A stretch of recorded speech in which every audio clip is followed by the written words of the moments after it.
शरीयत ने मियाँ बीवी का ताल्लुक बहुत करीबी बताया है। आजकल मियाँ बीवी बहुत मामूली बातों की वजह से एक दूसरे को दुख देते हैं। मसलन खाविंद हजरात, ताना देना, खाना अच्छा नहीं बना उसका ताना देना, नमक तेज हो गया उसके ऊपर बात करना, कोई उससे गलती हो गई उसको छेड़ बना लेना। कितनी मर्तबा तो आंसुओं से रोती है, आंसू बह रहे होते हैं, टस से मस नहीं होते।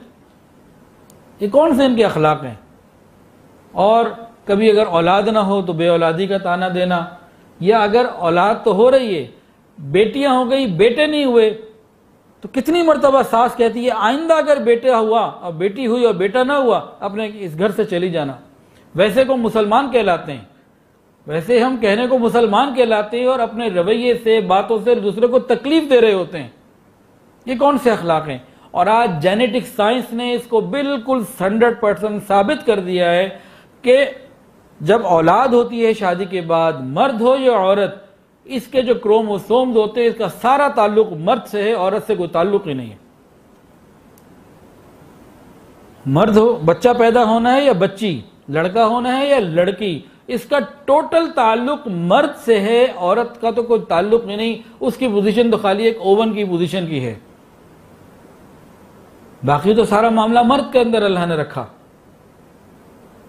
ओवन में आप मुर्गा रखें या मुर्गी रखें, रखने वाले ओवन का क्या कसूर है। होना तो यूं चाहिए कि लड़के की माँ अपनी बहू को ये कहे 3 बेटियां 4-5 हो गई, अब अगर बेटी हुई मैं अपने बेटे को घर से निकाल दूंगी। तो गलती तो उसकी है, कमी तो उसकी है, गलती उसकी भी नहीं है। गलती से मुराद गलती उसकी नहीं है, ये अल्लाह की जो है वो तरतीब है।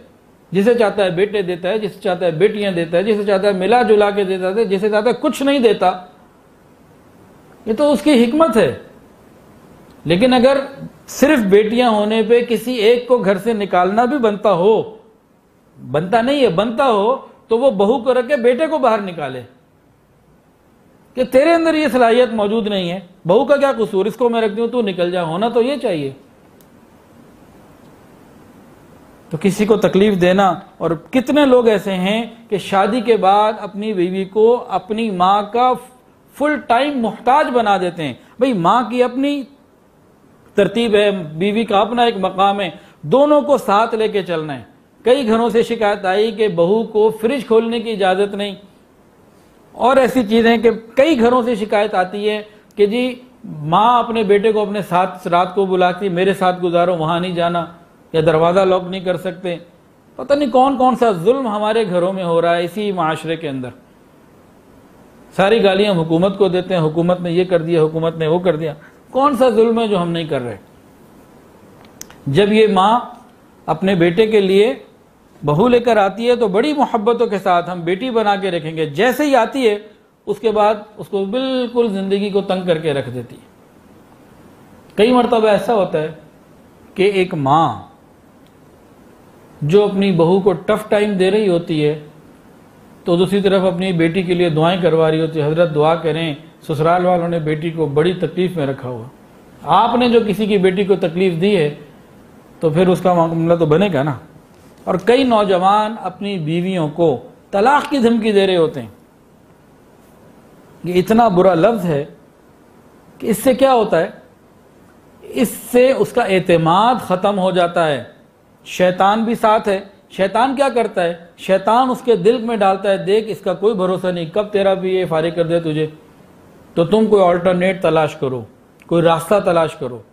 तो ये गलत रास्ते पे चलने के इम्कानात बढ़ जाते हैं और उसकी बहुत बड़ी वजह इसका लफ्ज होता है। अपनी शख्सियत के वक़ार के साथ खाविंद बीवी को मोहब्बत दे, घर वालों का भी हक अदा करे, माँ का भी, बाप का भी और बीवी का भी, तो ये बीवी खिदमत करके बहुत आगे इसका मकाम बन सकता है। अच्छा, जब खाविंद या लड़के के माँ बाप अपनी बहू को या ये अपनी बीवी को टफ टाइम देते हैं तो औलाद जो इन्हीं की होती है उसी का नुकसान होता है। अब वो सेहत नहीं इसको होती, तकलीफ में होती है, डिप्रेशन में होती है। अब अगर वो हामिला है तो औलाद का नुकसान, बच्चे छोटे हैं तो औलाद पे गुस्सा उतारना, किसी को और तो कुछ नहीं कह सकती। अपनी नस्लों को अपने हाथों से तबाह करते हैं, समझ ही नहीं आती। इसी तरह बाज़ बीवियाँ ऐसी होती हैं कि खाविंद हर तरीके से कोशिश करता है लेकिन ये सर में दर्द किए रखती हैं, तकलीफ़ें पहुँचाए रखती हैं। इस किस्म के रवैये जो होते हैं ये ज़िंदगी को तबाह कर देते हैं। तो हमें तो खैर ख्वाही को अपनाने की ज़रूरत है, हुज़ूर पाक सल्लल्लाहु अलैहि वसल्लम की मुबारक आदात को अपनाने की ज़रूरत है। नबी अलैहिस्सलाम जब घर में दाखिल होते थे, अगर घर रात का वक्त है, सब सो रहे हैं, तो बहुत आहिस्ता आवाज़ से सलाम करते हैं कि अगर कोई जाग रहा है तो सुन ले और सो रहा है तो उसकी नींद ख़राब ना हो। कभी हमने अपनी बीवी का इस तरह ख्याल रखा तो बेल दबाते हैं तो फिर दबाए चले जाते हैं। कई ऐसी बीवियाँ कि रात 2 बजे भी आएँ तो वो चाहते हैं कि मैं जाग रही हूँ और खाना उस वक्त गर्म करके लेकर आऊँ, मेरी फजर कदा हो जाती है। नबी अलैहिस्सलाम की तो तरतीब ये नहीं थी। एक हदीस तो ये सुन ली, अब दूसरी सुन लीजिए। नबी अलैहिस्सलाम एक मरतबा उठ के जा रहे थे नंगे पाँव, अम्मी आयशा की आँख खुल गई। कुदरतन पूछा, आप? फरमाया कि भाई तुम्हारी आँख ना खुल जाए आप आहट की वजह से, जूतों की इसलिए नंगे पैर जा रहा हूँ। कभी हमने बीवी का इतना ख्याल रखा कि रात को उसकी आँख ना खुले, मुझे कोई अपनी ज़रूरत है तो मैं खुद पूरी कर लूँ, उसकी आँख ना खुले? हमने तो इसका कभी सोचा ही नहीं होगा।